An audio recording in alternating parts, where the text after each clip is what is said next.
So tonight I'm going to talk about some of the history and misconceptions around the corset, perhaps the most controversial garment ever.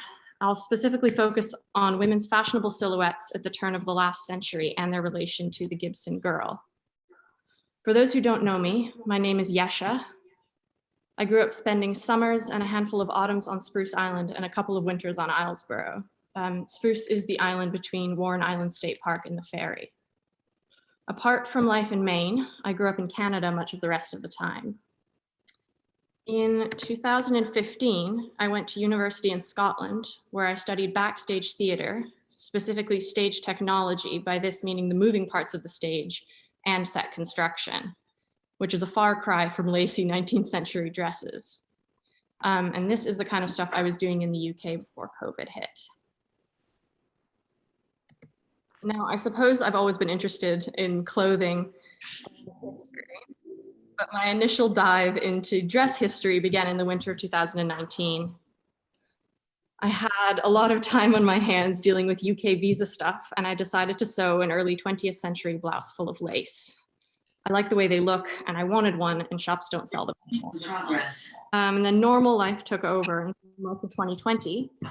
Basically, once COVID hit, I started really getting into dress history. So in the last year and a bit, I've gone from this, a workshop, to this. So here's what I've spent the last year or so making.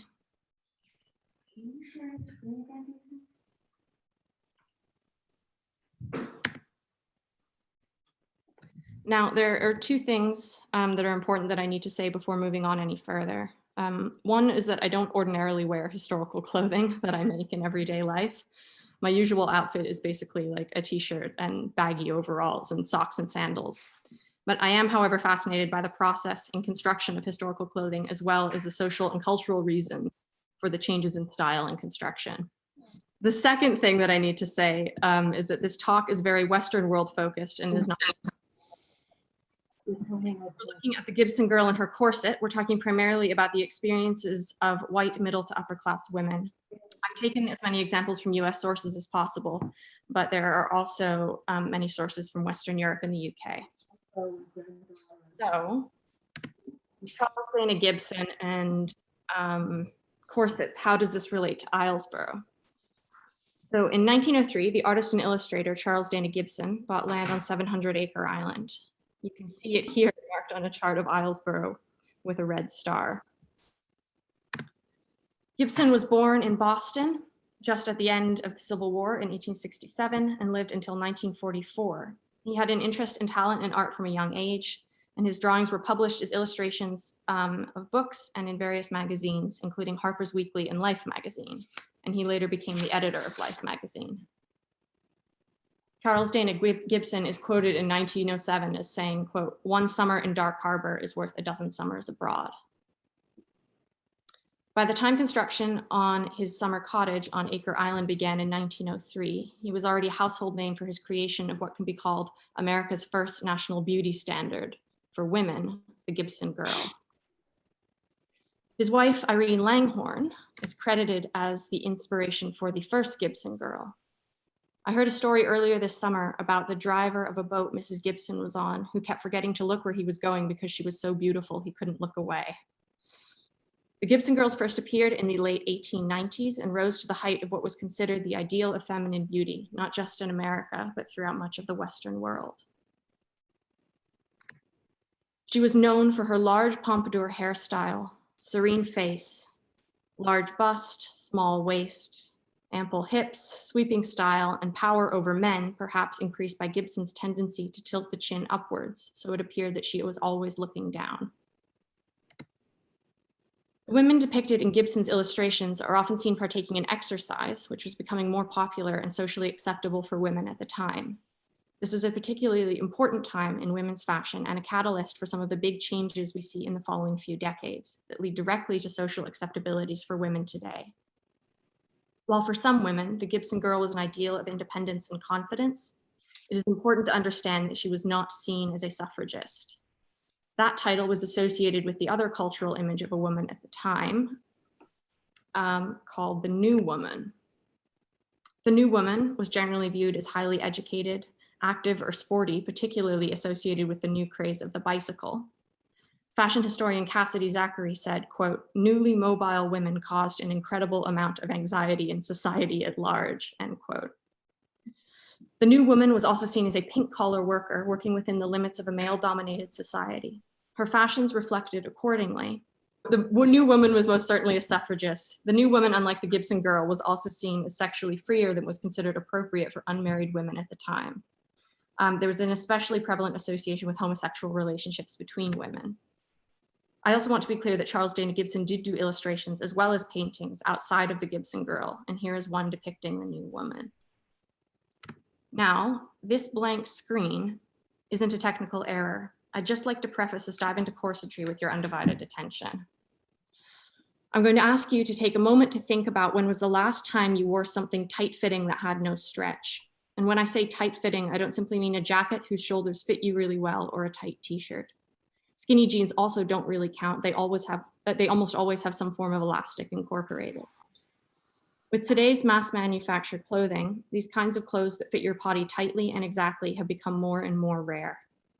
Today, it is unusual for one to know how a tight but well-fitted piece of clothing feels. While it is impossible to recreate the past, making judgments and assumptions about garments of the past from our own experiences and interpretations of modern tight clothing bears no inkling of accuracy. Perhaps there are some outliers in the audience. However, moving forward, I'm going to ask you all, in considering the controversies around corsets, that you try and imagine them and the people who wore them complexly. As with all things in our world, there's nothing simple, or for that matter, binary about the corset. As the author John Green beautifully puts it, we all contain multitudes. In order to understand the significance and importance of the Gibson girl shape and her corset, it's important to understand the anatomy, construction, and brief material and cultural history of the corset itself. I'd like to start our journey by going through the everyday layers worn by a woman of the late 19th, early 20th century. I'll start with the base layers and stockings. And in this case, I'm wearing a chemise and split drawers with modern tights underneath. The next layer is your corset. After that is your shoes. You can really put your shoes on anytime after stockings, but I put them here to prove, if anything, you can in fact put your shoes on when a corset. Next is padding. Here I'm wearing a bustle and hip padding. Then is your petticoat, at least one. Next is the corset cover.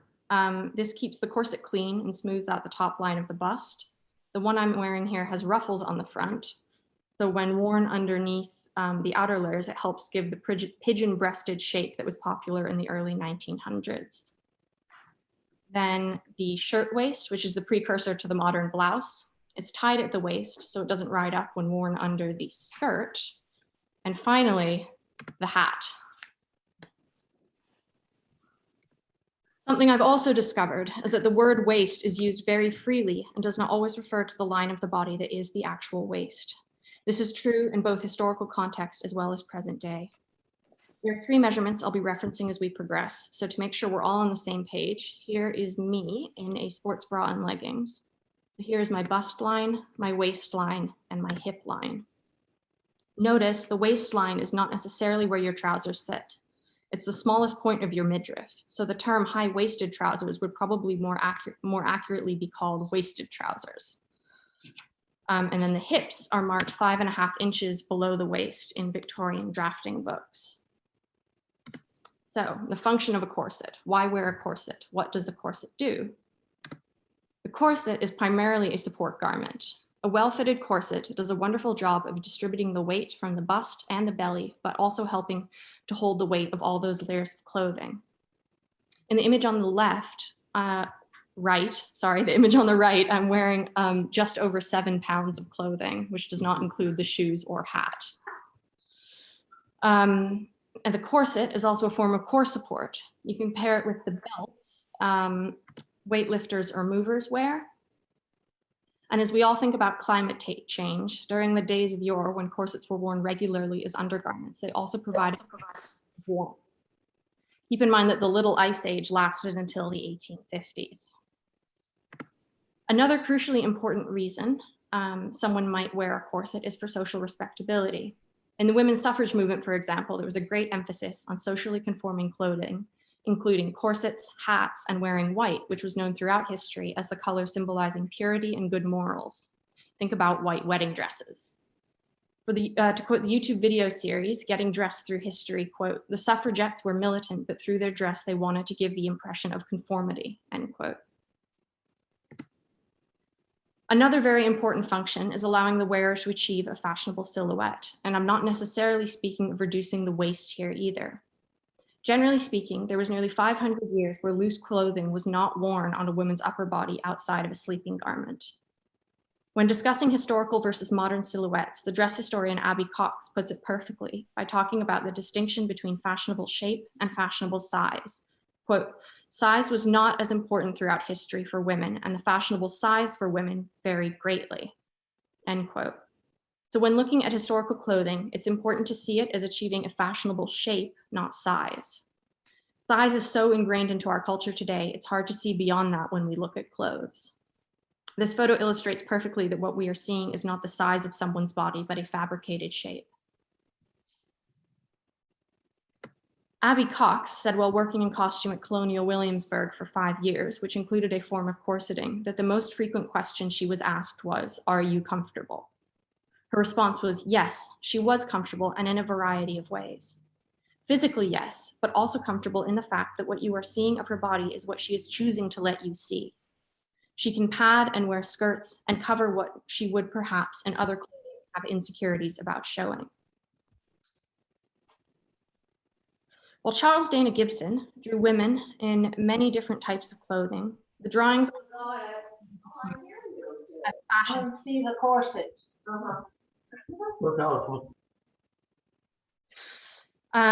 These fashion plates give a detailed and also idealized view of clothing that was popular. What we can glean from most of Gibson's portraits, even those of just a head, or from fashion plates, is the silhouette. The silhouette meaning the shape. It's very important to understanding clothing in fashion history. Much of the shape, from the shape of the skirt to the size of the sleeves to the way the hair is styled. Now, when looking at dressmaking and tailoring books of the late 19th, early 20th century, going solely by waist measurement, we see that a listing on a modern fast fashion website and a sewing pattern company sizing from 1905 matches, give or take, an inch from where a medium size would be today. Now, it's important to go by the waist measurement, as historical measurements for bust and hips are unreliable because they likely would have included copious amounts of padding. The fitting of clothing like we know it today with either letter or number sizes is very, very recent. Even the use of regulated units of measurement, like the inch and centimeter, have only been in use for clothing makers for the last couple hundred of years.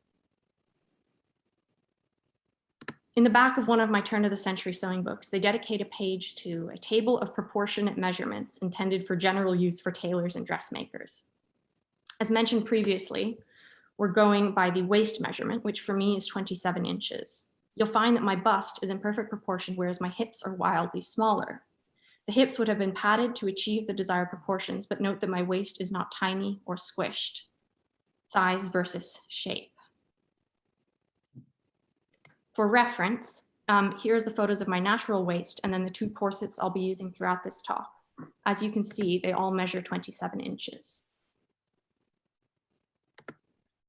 Now, I'll go about the anatomy of the corset. It's very easy to go deep into the anatomy of corsetry, but for our purposes tonight, I'm only going to cover 3 areas: boning, lacing, and flossing.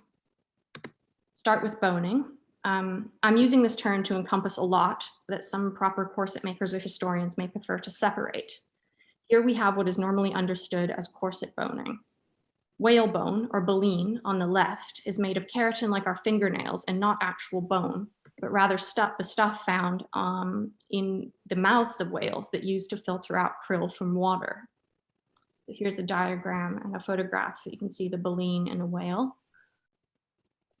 Today, you can buy synthetic baleen in the form of extruded polyester that behaves exactly the same way as real baleen, and there's only one maker in the world in Germany. However, it is not the same as readily available plastic boning.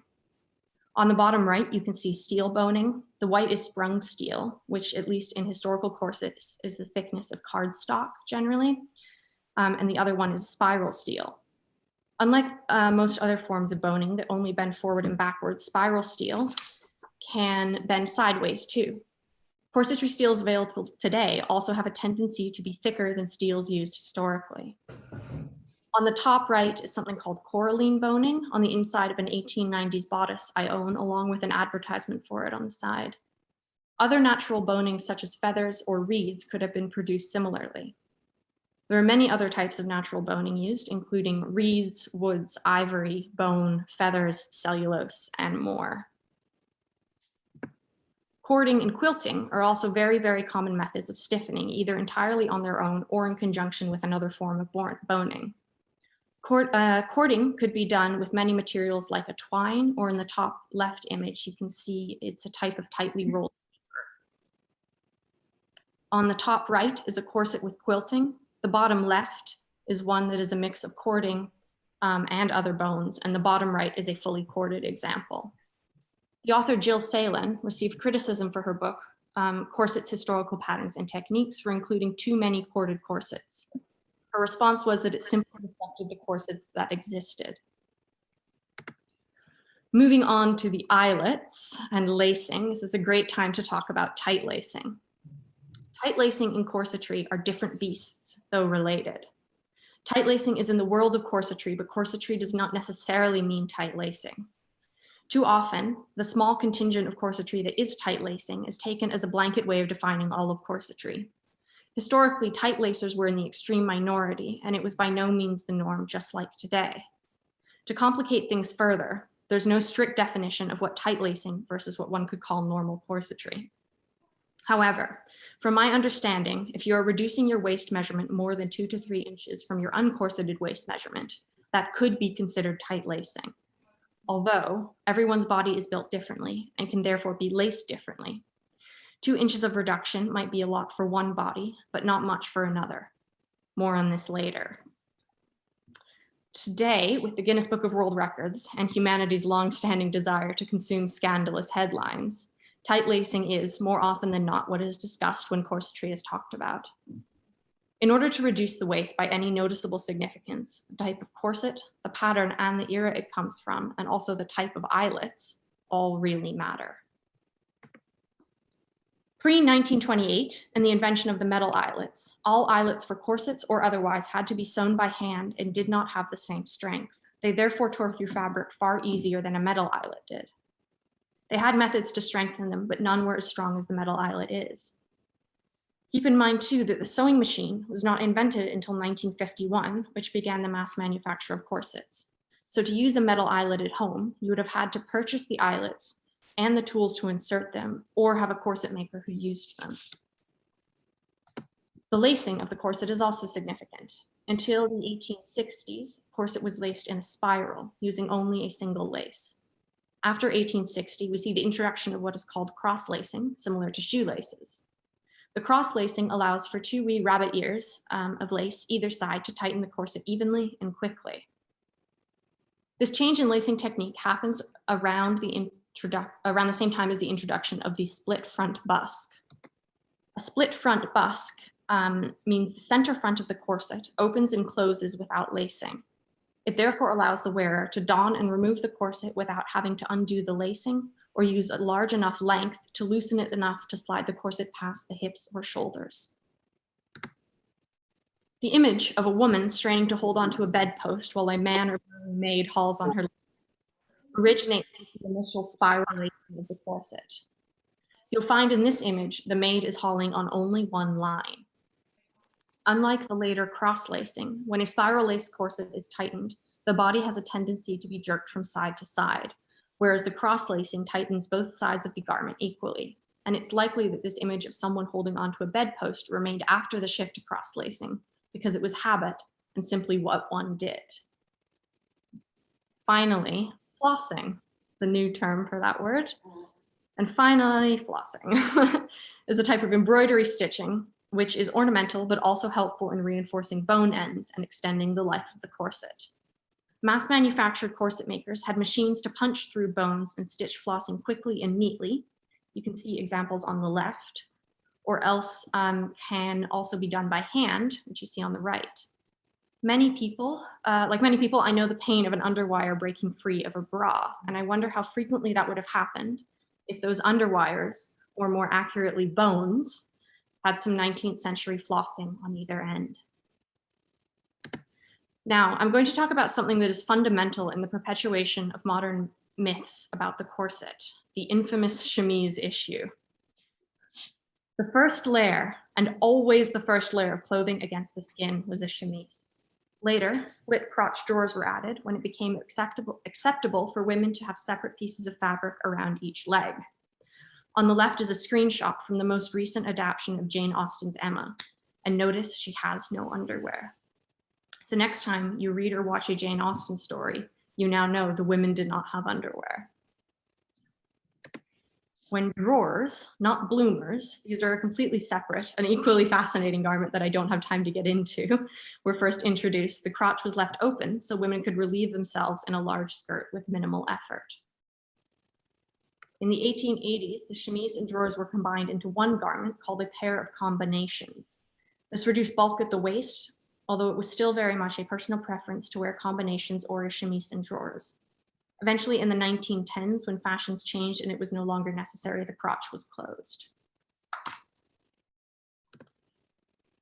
A layer of linen, or occasionally cotton, was always worn against the skin under any other garments for both men and women. This layer was replaced more frequently and was washable, whereas the corsets and outer garments were washed infrequently or never at all. Not washing a corset prolonged its life significantly. If the bones were steel, they could rust. Reeds, baleen, wood, and feathers, etc., could soften with water. Think soft nails after a bath. Here are some examples of historically incorrect on the left and correct on the right, layering underneath the corset. On the left, there is no layer between the corset and the skin, versus on the right, they're all wearing chemises under their corsets.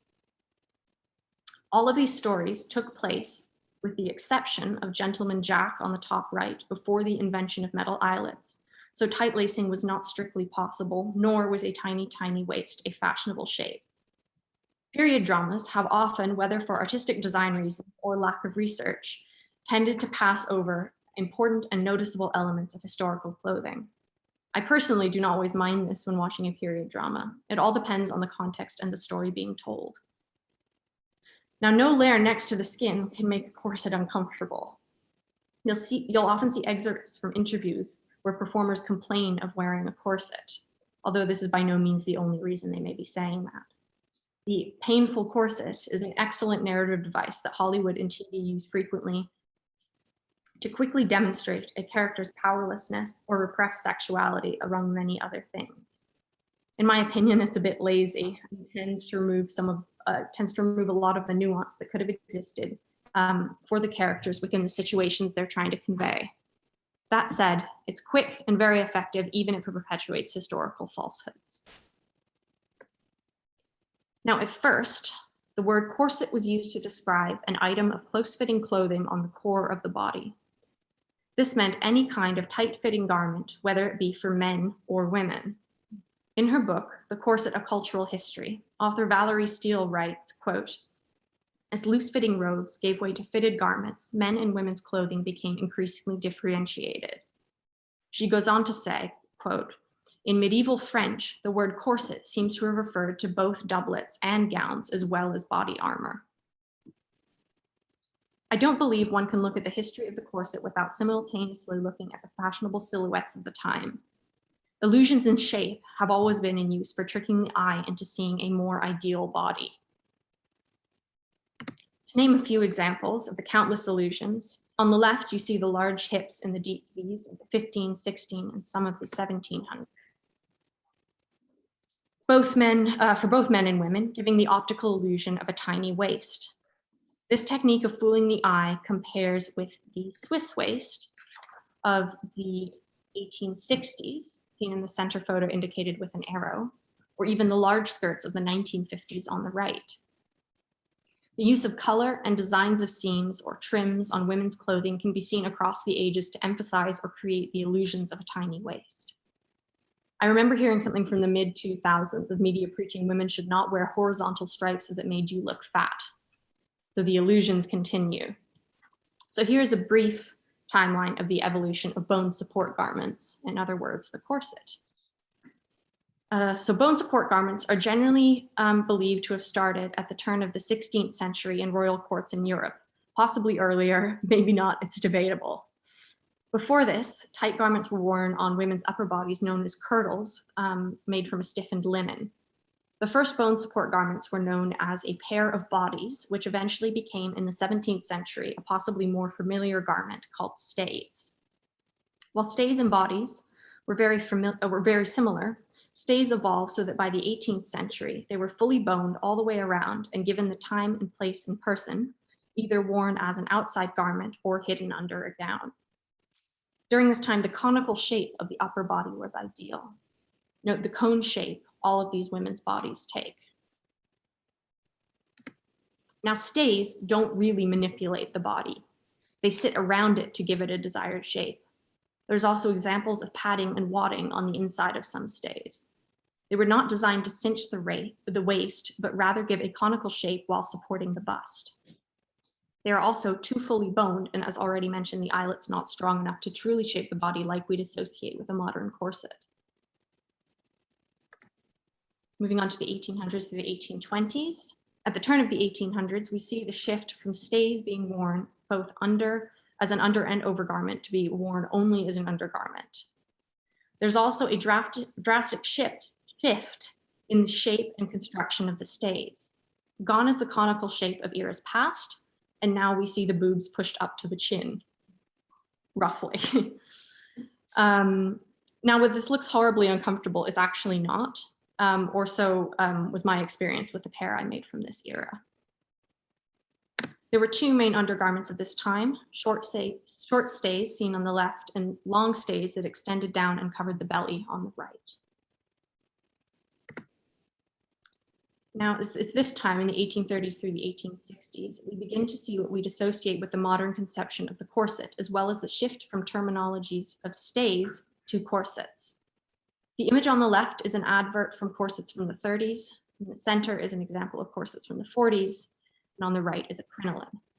Incidentally, the crinoline is a women's garment that caused far more deaths than corsets did by catching fire and burning the wearer alive, including many a ballerina. From all instances I have read about death by tight lacing, the only death by corset stories out there, they either had another cause at work alongside the corset that may have contributed to or caused the death, or were simply non-confirmable as soon as you start to dig. There's an incredible example of death by tight lacing from 1581, where a woman is likely poisoned so that her mother could marry her fiance, and her tight lacing was blamed. That's not to say it's impossible, just unlikely that tight lacing was the sole cause of death. Now, it's during these decades, the 1870s through the 1880s, we see the changes in the corset, that the changes in the corset seen in the center are not particularly noteworthy for our purposes tonight. What we do see, however, is the introduction of the bustle, shown on the left and the right, in a very extreme shape, which was popular at the time. The bustle as a garment goes through many changes, but remains in use into the 20th century, however, not in this. Moving on to the 1890s, I'd like to call this kind of corset on the left and the right the textbook corset. When you think of a corset and picture it in your mind, I'll bet it looks something like this. During the 1890s, we see the emergence of giant sleeves and a reduced bustle and hip pads worn over the corset to emphasize the waist. In the 1900s, the first 10 years of the 1900s is the decade of the Gibson girl. The Gibson girl shape is achieved almost exclusively with a corset called a straight front or S-bend corset. This singular and very specific shape was seen as fashionable during the time. Bust forwards, hips back, and a pigeon-shaped chest with essentially a monoboob. Here you can see the S shape and three-quarter profile most associated with the Gibson girl, and we'll come back to some of this later. Moving on to the 1910s, over the last couple of decades, the corset has been getting slowly lower and lower on the bust until it eventually becomes an under-the-bust corset worn with a bra. During this decade, the point of support in popular fashion changed from the waist to the shoulder for the first time in nearly 500 years, with a wee blip in the early 1800s with those boobs up to the chin. We also see the first patent for what would become the modern bra. And then the 1920s is the popularization of the boyish figure. This decade, and sometimes the one previous, is credited as the time of liberation from the corset. Now, this is not strictly speaking true. Unless you had a figure with no curves, you may very well have chosen to wear a girdle, not just to hold your stockings up, but also to even out the hip and belly line. Some of the bras of this time could be what we class today as a chest binder. The center image shows one I made. It's called a chest improver, incidentally the same name given to bust padding designed to elevate and enlarge the bust of a couple decades earlier. The image on the right is an advert from the 1920s that in part reads, "It was designed to, quote, encourage reducing and give the graceful restricted figure with fashionable freedom." Here's an example of how the chest is not necessarily free during this time. I'd like to introduce you to a blouse I made from a pattern demonstrated with the drawing on the right. I thought, yes, that looks great. Although once finished, it didn't look like the drawing or how I wanted it to, even though it was in my size. So what was missing? The right bra for the right time. On the left is the 1920s chest improver shown in the previous slide, and on the right is my modern everyday bra. The pattern for the 1920s chest improver is drafted using my measurements, so it is accurate to my size. I thought it was interesting to compare the 1920s chest improver with a modern chest binder to see that there is very little difference in the silhouette. Now, post-1920s, the bra was in use as well as a girdle to keep the waist in and perhaps more importantly, hold up the stockings. The girdle eventually dies out with the introduction of modern pantyhose, and not a whole lot changes until perhaps the invention of the push-up bra, which uses our trusty old friend, padding. To achieve a desired shape, today, someone has two main options. The first is shapewear. Think Spanx, waist trainers, which is essentially a corset, or perhaps a high-waisted pair of leggings. The second is exercise. Nearly every modern source I've discovered argues that the change in acceptability of women's exercise began the shift to what we call the muscular corset. It began with manuals that show exercises for women to do, and the women in these examples are clearly corseted but encouraged to have an active body. The muscular corset is something men have been expected to have longer than women. So down with the corset industry and up with the giant that is the modern diet, lifestyle change, and exercise industries. It is for this very reason I mentioned earlier that the Gibson girl era was particularly important with the popularization of sports and exercise for women. The expectation for a woman's body to look a certain fashionable way never went away. Simply put, the means of getting to this ideal body have changed. Fabric for exercise. Now, let's bust some myths. I've chosen 6 common ones. Myth number 1, women regularly fainted because of their corset. While it is plausible and even likely that corsets caused women to faint due to lack of air, much of the written accounts of women fainting comes from historical literature. This is literature using the same kind of convenient plot devices as mentioned in the infamous chemise issue. It is also speculated that a false swoon or faint is a way for a woman to express overwhelming emotions, or to have a man they fancied loosen their stays, which would have been considered rather sexy. This clip from Pirates of the Caribbean illustrates perfectly the sensationalization of the corset and use as a plot device. Much of popular media around the corset thrives from this sensationalization, even documentaries or educational content, so be aware of that if you come across any mentions of the corset. It is also not wearing a corset in this clip, but a set of stays. I can't breathe. Yes, I'm a bit nervous myself.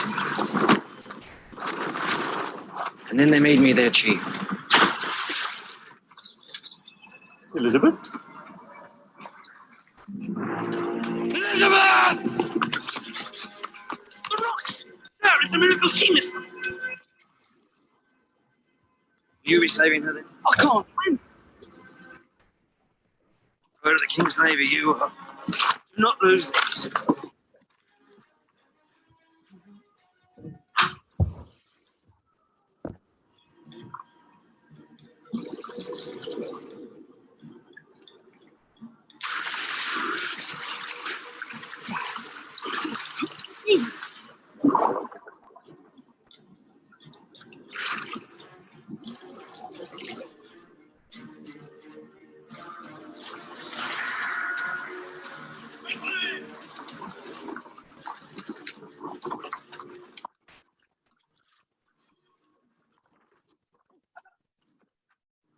Not breathing! Move!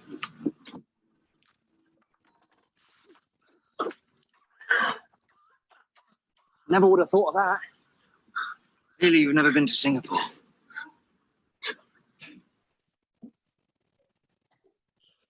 Clearly, you've never been to Singapore, so let's all just take a moment after that. Deep breath. Okay, moving on. In her 4-part BBC series, If Walls Could Talk, The History of the Home, historian Lucy Worsley talks about the introduction of the gas light in the home and how it burned up a lot of oxygen within the rooms and therefore possibly causing fainting. On the left is an early gas light, which would have been covered with a glass. And you see that's rather a large flame to light a room or a whole house. So imagine how much oxygen it was burning up. The image on the right shows a late 19th century house with both wall-mounted gas and paraffin lamps, and that's quite a lot of fire. People who did hard labor were also wore corsets. The help were expected to be corseted until around 1916. An article from September 1899 Harper's Bazaar magazine article states, quote, "A maid shall be well corseted. The large waisted stays which women wear today is not to be permitted to a maid while on duty. A well-defined waistline gives a neatness and trimness which somehow lends a sense of moral support." Speaking of, morality and clothing have always been linked, corsets even more so. With much of people's opinions or understanding on the subject of corsetry, there are constant contradictions. In conversations with people, I'll often hear, "They must have made their waist so small," but people's bodies were different sizes back then, in the same conversation from the same person. The lacing of a corset was perceived in a similar way, where there's no way to win. You would be considered to have bad morals if you did not wear a corset or did not lace enough, but also considered to be vain and have bad morals if you laced too tightly. Not lacing tight enough and lacing too tightly, both being completely ambiguous terms, can be generalized on the slippery slope to a fallen woman. Prostitution and fallen women go hand in hand. The examples you see here are images of prostitutes of the past. Conveniently, the black and white images shows tighter lacing, and the color images shows looser lacing. Myth number 2. Women's waists were laced down to 17 inches or 20 inches or 15 inches. The number is irrelevant. The myth stays the same. In their collection of 18th century stays in colonial Williamsburg, the smallest measures 24 inches and the largest is over 30. And these are measurements with no lacing gap. This is a lacing gap of 2 to 3 inches seen in patterns and illustrations of corsets. When saying a corset measures X amount, it does not normally include the lacing gap. So a 20-inch corset is a minimum of a 22-inch waist. There's a lot of evidence, both in writing and in existing garments of the time, that an average small waist measured 24 inches, the same as today. Dress historian Bernadette Banner argues in regards to the fashion industry today with skinny models and ideals that, quote, "It stands to reason that a similar trend may have been in the 1890s, where the waist depicted, discussed, and praised were precisely these 24, 23, 21-inch waists, whereas the less ideal 27, 29, 33-inch waists were simply less well represented." A historian 200 years from now may look back on print advertising today and draw remarkably similar conclusions to what we draw from the sparse advertising left behind by the Victorians. End quote. Much physical evidence of waist measurement comes off extant clothing. It's important to ask, why have these garments survived? In her book, Corset's Historical Patterns and Techniques, Jill Salen writes, quote, "It must be remembered that corsets in collections are no different from clothes in our own wardrobes today. Often garments that linger in our own wardrobes are ill-fitting, an expensive special purchase too good to throw away, items that no longer fit, but we hope will fit again one day, special occasion items that conjure up the event they were worn at, such as wedding outfits, first ball dresses, christening robes. In other words, garments that do not reflect everyday wear." One of the best kept collections of historical corsetry is the Symington collection in Leicestershire, England. Many of the corsets are samples of ones that were produced by the company. It logically follows then that the sample would be the smallest size so as to not waste valuable materials on garments that would not be worn or sold. Another very important thing to consider is photo editing. The manipulation of photography has been around since the invention of photography. Have you ever wondered why, in almost all old portraits, everyone has perfect skin? Photography manuals of the early 20th century show us that editing on all parts of the body was done as regular practice, including the waist. The edits could be something very subtle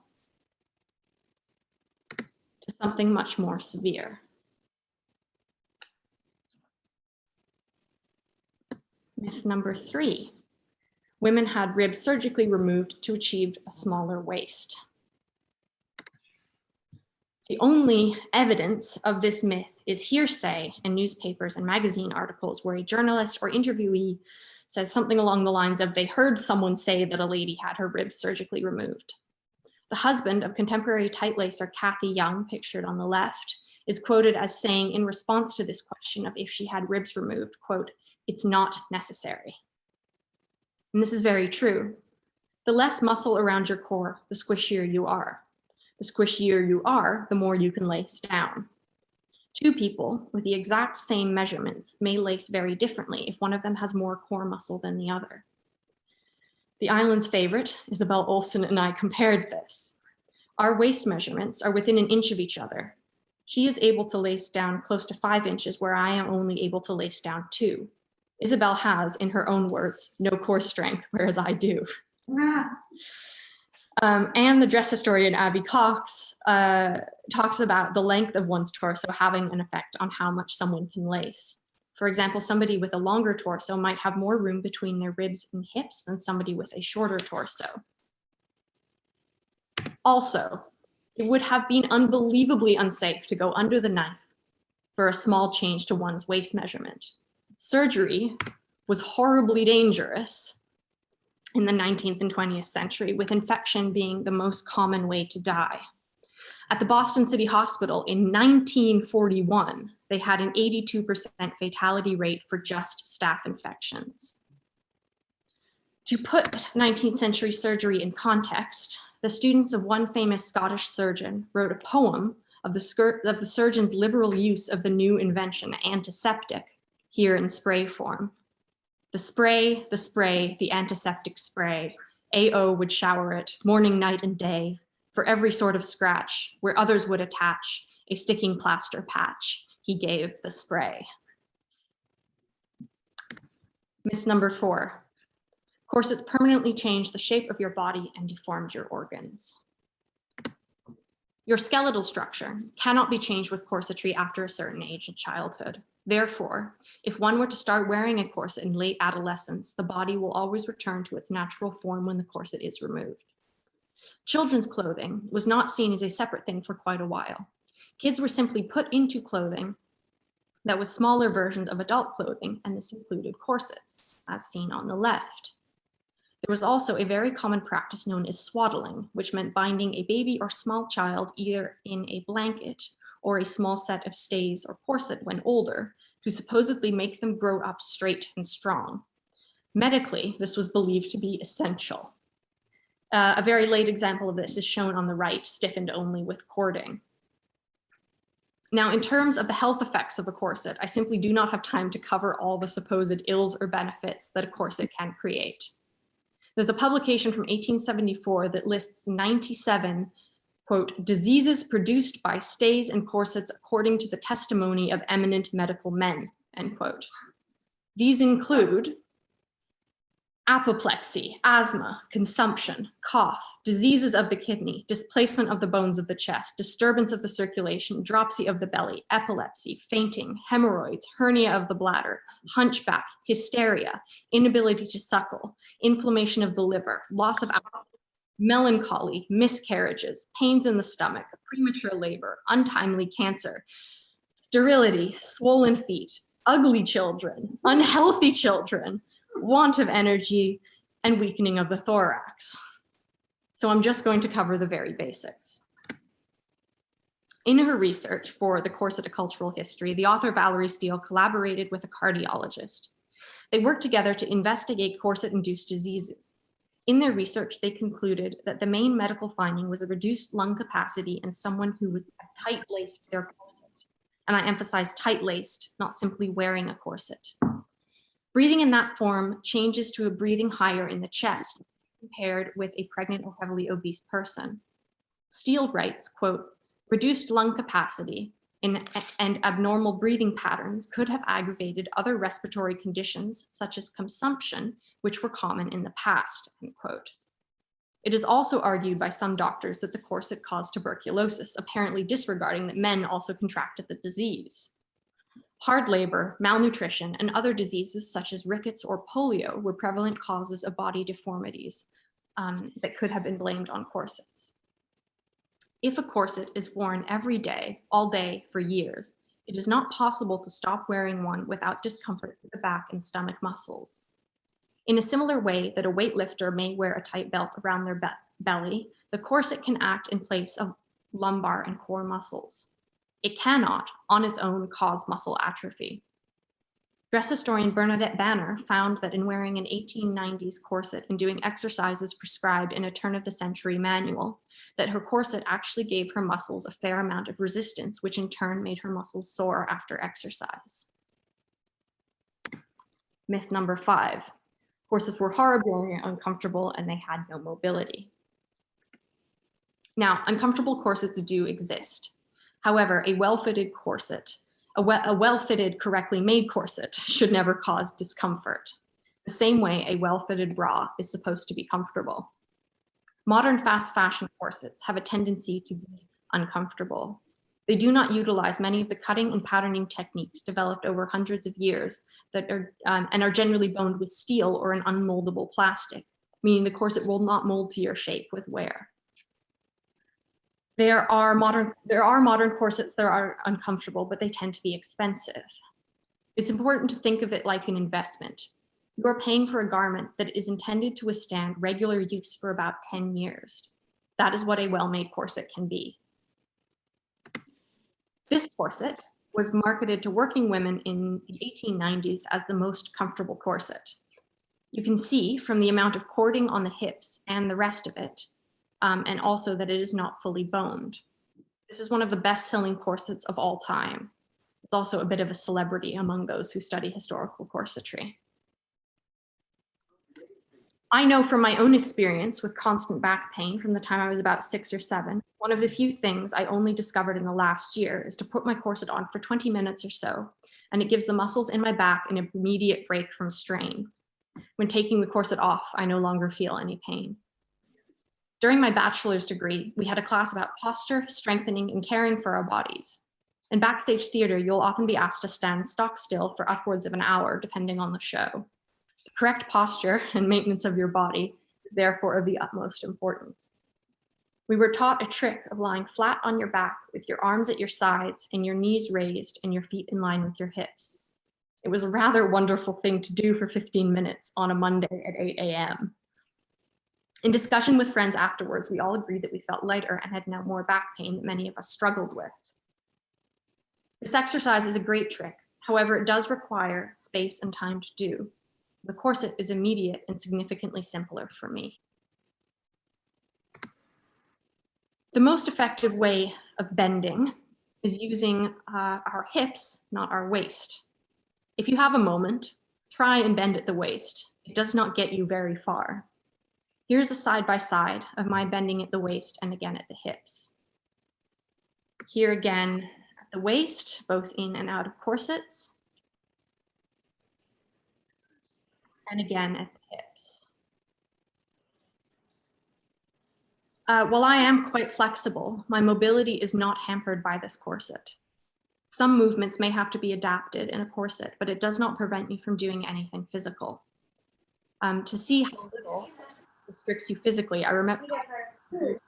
I just got some things that I know. Where I'm watching a program at the Historical Society. It's about corsets. To see how little a corset restricts you physically, I'd recommend going and watching drag queens perform a vast range of motion in corsets. I maintain from my own experiences in historical clothing that the long skirt is the most cumbersome and the element that holds me back from the way I normally move and work the most. I don't notice the corset when I'm in a long skirt. In 1907, American poet Edna St. Vincent Millay wrote in her diary at age 17, quote, "I am tired of being grown up, tired of dresses that kick around my feet, tired of high-heeled shoes, tired of conventions and proprieties, tired, and sick of hairpins." Millay is quoted in many a letter and diary entry mentioning her corsets. Note it is not mentioned here. Although, if her hair is pinned up and her skirt lengthens, she was also likely wearing a corset at this age. Not charging.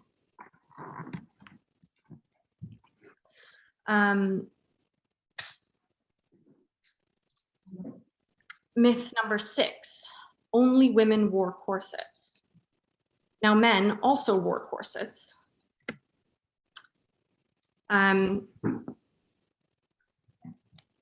There were obviously differences in shape, as historically a woman is largely just a supportive garment for her busts.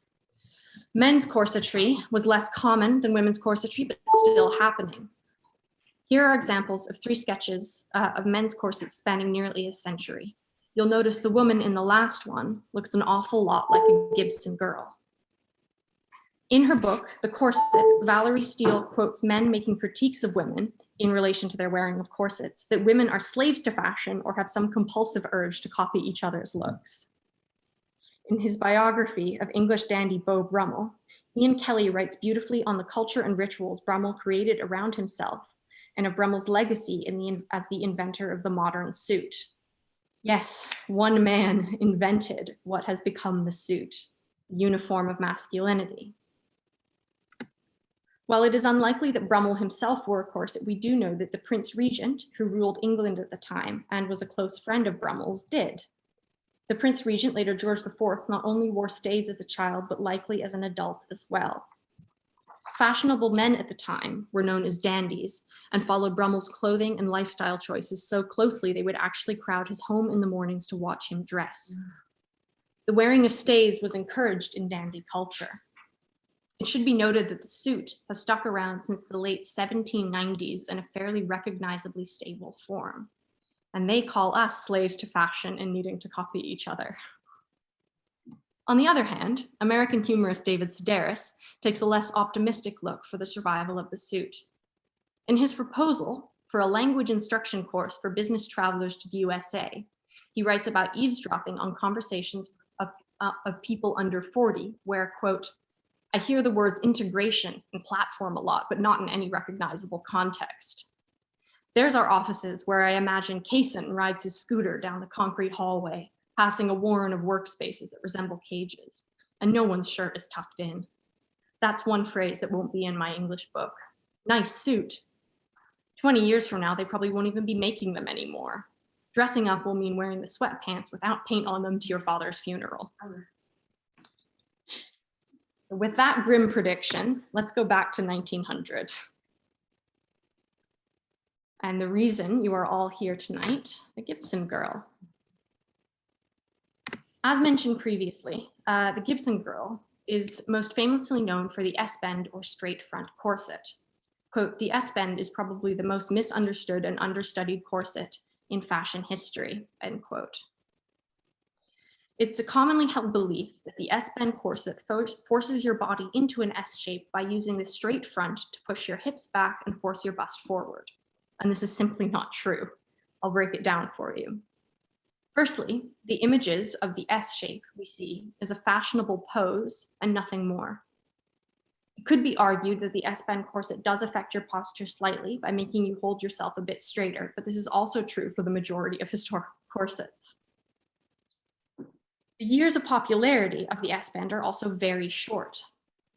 It was only fashionable for around 5 to 7 years, starting around 1900 and going maybe to 1908 at the latest. On the right, you can see an example from 1905 showing the S-bend dying out.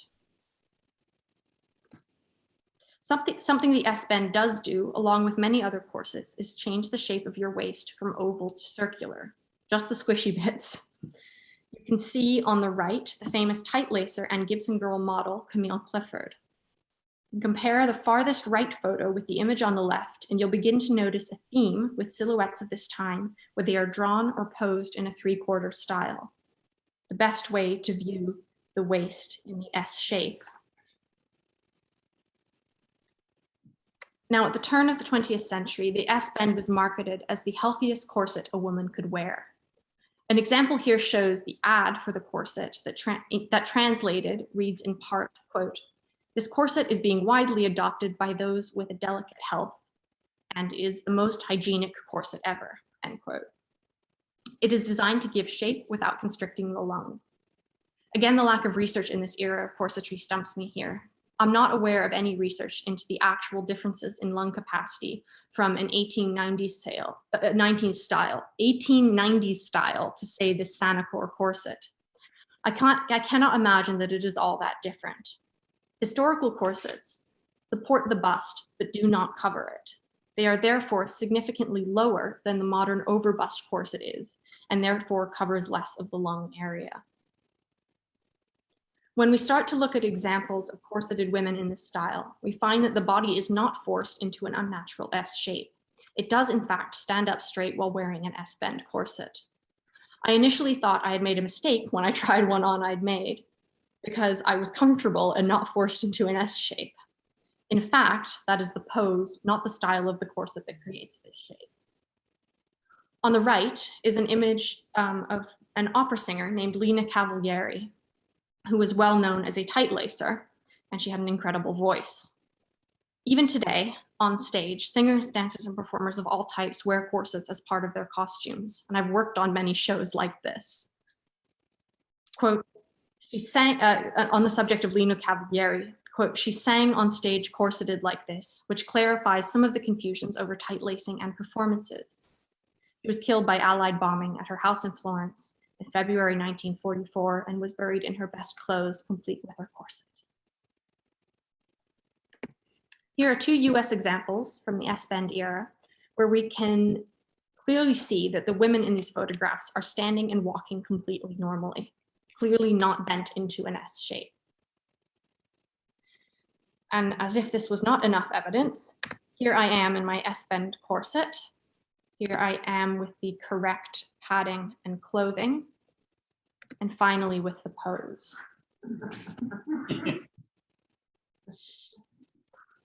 Now, these are the two main book resources I've used while researching this talk. In her page titled "The S-Bend in Context," posted to Foundations Revealed, a website and resources that costumers and corset makers can get membership to, Marion McNeely writes, quote, "Valerie Steele, in her book The Corset, declares that a straight front corset when laced even moderately tightly pushes the abdomen back and through the breast forwards and arch the back. This certainly appears to be the case in fashion illustrations, ... That was written in 2011, whereas The Corset, A Cultural History was published in 2001. During this 10-year gap, something very important happened. The internet expanded enormously, and therefore many resources were created and spread far wider than they could have been otherwise. Abby Cox sums it up, quote, "Dress history as a respective field of study is very, very new. Part of the issue we deal with as dress historians is that a lot of the information that was initially put out there was written at the end of the 19th century or early 20th century, where citations were not required and footnotes were a joke. They did not exist, and it was filled with bias and opinions. And so what happened was, those books were then cited by early dress historians who were trying to do good research before the internet existed. Just recently, and I'm talking within the last 10 years, we have databases information you could only gain access to at, for example, the British Museum, the Smithsonian, or historical archives, being digitized and put out into databases that are accessible, end quote. So all this to say, there's a lot more research and learning to be done on the turn of the century corsetry. Now, I'd like to close on a slightly less research note. This is something I've noticed as a woman in her 20s who uses social media. There's a pose that looks suspiciously similar to something we've been talking about. Instead of viewing it sideways, however, the S-bend, viewed from the front with much less clothing, makes the bust look bigger, the waist small, as well as creating a false gap between the legs that is desirable for some people. With the correct pose, angle, and filter, a body can achieve a quick and visual adjustment to one's measurements, all with this pose. If anything I've talked about tonight intrigues you, I've really only just scraped the surface. So if you're interested, here are some resources in the form of videos, books, and podcasts I would recommend checking out. And then those are my sources. Don't need to linger on too much.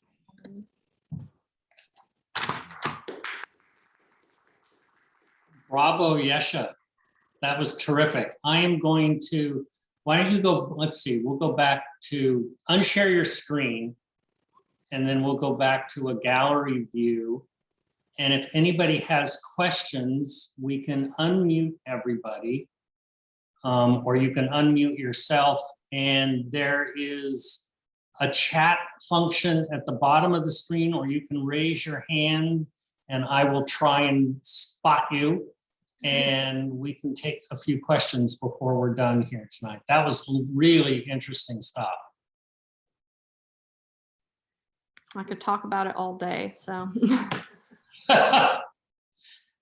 Any questions for Yesha? I am not seeing any. Gail Jackson, yes. Yes. Hi, Patrick. I was fascinated by your talk, and I give you enormous credit for your scholarly work.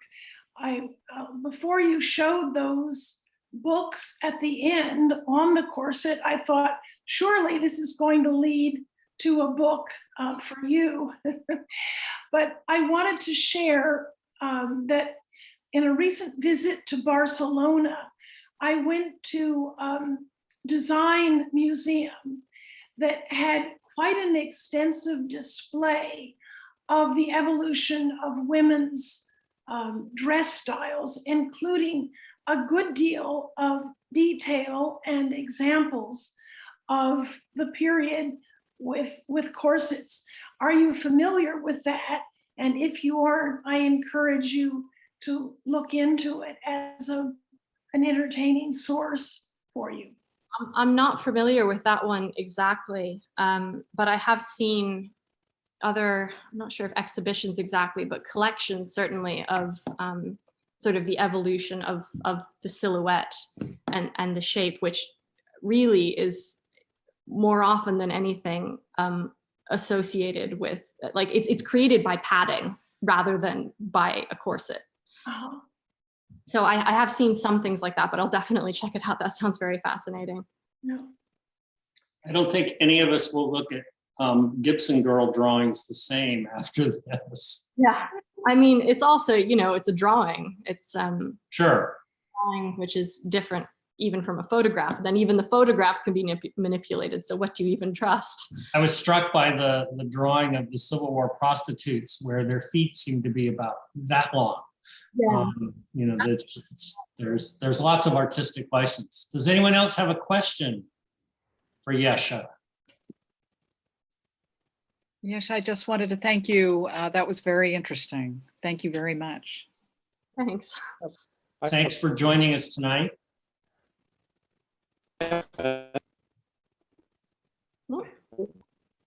Was that someone? Sorry, speak up. I'm under Aaron nephew. And first thought as we were listening to this, my wife and I, who are sitting here, that it's a small world because Mary is our nephew's wife. Wait, what? Sorry, you're breaking up a bit, I think. Mary McNeely, who you mentioned, Wow. is No. our nephew's wife. They live in San Diego. I mean, I don't know her. I've just read her her articles posted to Foundations Revealed, which is just an incredible resource. And like that article in particular is one of the better resources out there in sort of modern research into this particular style of corset. So that's very cool. Yeah, he's been doing it for dozens of years, so it's old. Small world. The island universe once again comes through. It's the smallest microcosm known to humanity. I think that does it for tonight. Thank you all for joining us. Thanks again, Yesha. That was really fascinating. The next Historical Society event is a walking tour of Dark Harbor Village that will be happening this Saturday at 9 a.m. And if you would like to come learn a little bit more about the village of Dark Harbor, I'll be there. Otherwise, thank you all for coming, and I really appreciate it. And thanks again to Yesha for a fabulous presentation. Good night, everybody.